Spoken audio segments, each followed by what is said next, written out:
আসসালামু আলাইকুম এভরিওয়ান, ঈদ মুবারক। কেমন আছেন সবাই? আশা করি সবাই অনেক ভালো আছেন। চলে আসলাম ঈদ ব্লগ নিয়ে। সেদিন ছিল চাঁদ রাত অ্যান্ড রমজান মাসটাও শেষ হয়ে যায়। তো এটা ইজ দ্য বেস্ট প্রাইমার, যে ট্রাভেল সাইজ একটা আছে যেটা আমি সব জায়গায় ক্যারি করি।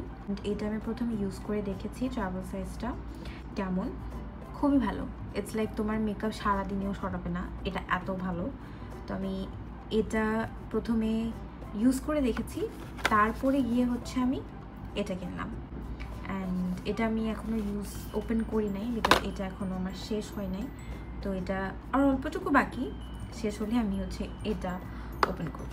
এখানে আমি আপনাদেরকে প্রাইমারের পুরো ইন ডিটেল একটা রিভিউ দিলাম। তো আমি হচ্ছে আমার সব মেকআপ প্রোডাক্টস গুছিয়ে নিচ্ছি, কারণ আমরা ইফতারের পরপরই চলে যাব বাড়িতে। অ্যাকচুয়ালি ইফতারের আগে যাওয়ার কথা ছিল, বাট রোডে এত ট্রাফিক যে আমরা ভাবলাম আসলে ইফতারের আগে পৌঁছানো কোনোভাবে পসিবল না। আর আমাকে ইফতারের আগে আগে আর কি মেহেদি লাগাতে এসেছিল। সেদিন আমাকে মেহেদি লাগাতে এসেছিল সামিহা স্পোর্ট্রে। অনেস্টলি খুবই অল্প সময় অ্যান্ড খুবই সুন্দরভাবে, just the way I wanted, আপু আমাকে সেভাবে মেহেদিটা লাগিয়ে দিয়েছে। মেহেদি লাগানোর কিছুক্ষণ পরেই হচ্ছে ইফতারের সময় হয়ে যায়। অ্যান্ড এটা যখন আমি চেঞ্জ করছিলাম, আমার এত খারাপ লাগছিল কি রমজান মাসটা আসলে খুবই তাড়াতাড়ি শেষ হয়ে যায়। একদিকে অনেক খুশি লাগছিল কালকে ঈদ, আবার অনেক বেশি খারাপ লাগছিল রমজান মাসটা এত তাড়াতাড়ি শেষ হয়ে গেছে। ইফতারের পরপর যখন আমরা নিউজটা জানতে পারলাম কালকে ঈদ, আমরা সাথে সাথে বের হয়ে যাই। কারণ আমরা যদি রাতে বের হতাম তাহলে আসলে অনেক সময় লেগে যেত বাড়িতে পৌঁছাতে, অনেক ট্রাফিক থাকতো। বাড়িতে যাওয়ার পর দাদুর সাথে অনেকক্ষণ আড্ডা দিয়েছি, দাদুকে দাদুর শপিংগুলো দিলাম। তারপরের দিন বাবা নামাজে যাওয়ার সময় আমাকে ঘুম থেকে ডেকে দেয়। তার আগের দিন এক ফুটাও ঘুম হয় নাই। And the first thing we do on Eid is take a shower. ঘুম হোক আর না হোক, বাট ঈদের এক্সাইটমেন্টটা কিন্তু লিটারালি সবার মধ্যেই থাকে। তো আমি শাওয়ার নিয়ে চুলটাকে ড্রাই করলাম, দেন আমার অনেক ঘুম পাচ্ছিল, বাবার জন্য ওয়েট করলাম। দেন চাচুর বাবরা সবাই চলে আসার পর মসজিদ থেকে সালাম করে আমি সালামিও পেয়ে গেলাম। ব্রেকফাস্ট করে আমরা সবাই মিলে রেডি হয়ে গেলাম পিকচার্স আর ভিডিওস নেওয়ার জন্য। অ্যান্ড ঈদের সকালের জন্য আমি এই ড্রেসটা নিয়েছিলাম, অ্যান্ড পুরাই আমি লাস্ট মিনিটে নিয়েছিলাম এই ড্রেসটা।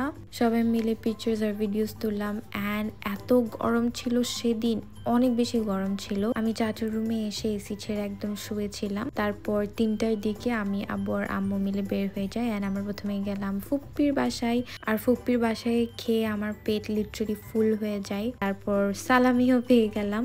অনেকক্ষণ আড্ডা দেওয়ার পর আমরা বের হয়ে গেলাম। অ্যান্ড এই যে আমরা বাসায় চলে আসলাম। তারপর আমি যা যা আমার ড্রেস অর্ডার করেছিলাম, আমি জানি না কেন স্মল সাইজ, বাট প্রত্যেকটা ড্রেস আমার লুজ হয়ে গেছে। তারপর ফাইনালি এই ড্রেসটা আমার সুন্দরভাবে ফিট হচ্ছে, তো আমি এটাই পরে গেলাম। এই ড্রেসটা খুবই কমফোর্টেবল। নানুর বাসায় গিয়েছিলাম অ্যান্ড নানুর বাসায় গেস্ট ছিল।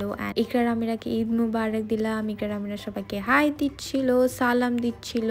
অ্যান্ড তারপর আমরা সবাই মিলে খেতে বসলাম। অ্যান্ড এরপরে সবাই মিলে একসাথে সালামি নিয়ে একদম কাড়াকাড়ি।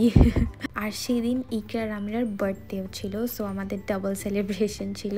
তারপর আমরা হঠাৎ করে সবাই মিলে প্ল্যান করছিলাম আমরা তারপর দিন কক্সবাজার যাব, তারপর দিন এখানে যাব, ওখানে যাব। লাস্টে কি প্ল্যান হলো সেটা আমি অন্য আরেকটা ব্লগে আপনাদের সাথে শেয়ার করব। তারপর এদিকে আমার কাজিনরা হচ্ছে ইকু আর আম্মুর বার্থডের জন্য সব কিছু ডেকোরেট করছিল।